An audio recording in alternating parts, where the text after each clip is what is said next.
What they don't know is like the defense over here is up to par. They don't know. I'm not scared. Now, is Lamont Roach scared? Is he afraid of Tank Davis? Honestly, I do not know. I have to give him the benefit of the doubt because he's been boxing his entire life. But actions speak louder than words. One thing that has stuck out to me is Lamont hasn't really went hard at Tank in these press conferences. He showed him a lot of respect.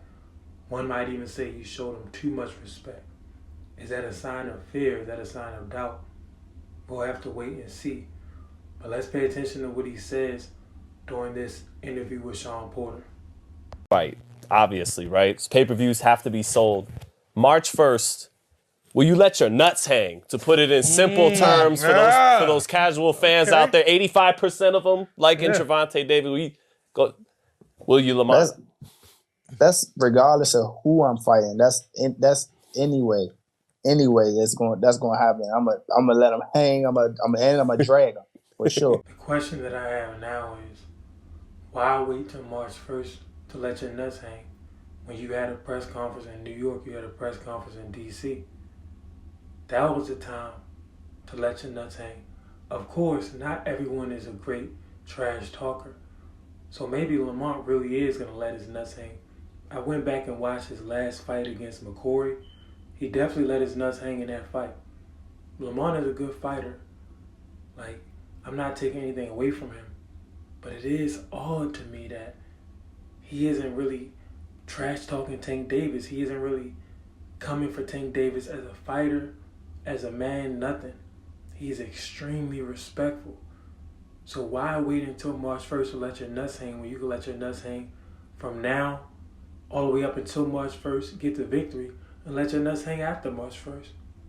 But pay attention to what Lamont says in this piece of the interview. This is very telling. Well, it sounds like you think this fight isn't really going to be about exposing Tank, as he's not that guy, but that Lamont Roach is that guy. Oh yeah, that's always gonna be. That's always gonna be. Well, yeah, that's always the case. Sometimes it is like this. Not the case here, but in certain fighters and all that stuff, I will be vocal and be like, all right, they aren't that. So right now it's just like you said, proving myself to the world, putting myself out there, and just doing my thing. Certain fighters, Lamont from the DMV. In the DMV, we call that having picks. A person got picks, that means they don't keep the same energy for everybody. They got picks. So why is it that certain fighters, you're telling them that they're not that, but you wouldn't tell Tank Davis that he's not that? Although Tank is skilled, you want to conquer him. So you want to tell him, bro, you're not shit. You're not skilled. You're not on my level. You know what I mean? And I'm going to show you that March 1st. But that's something that stood out to me. It just seems like Lamont is respecting Tank a little bit too much. Does that mean he's scared? I don't know. But I'm going to give him the benefit of the doubt. He's been fighting his whole life. I think he's prepared for the moment, but I think he has to go harder at Tank Davis. Y'all are rivals. Y'all understand y'all have a relationship, a past friendship, but in this instance, y'all are rivals.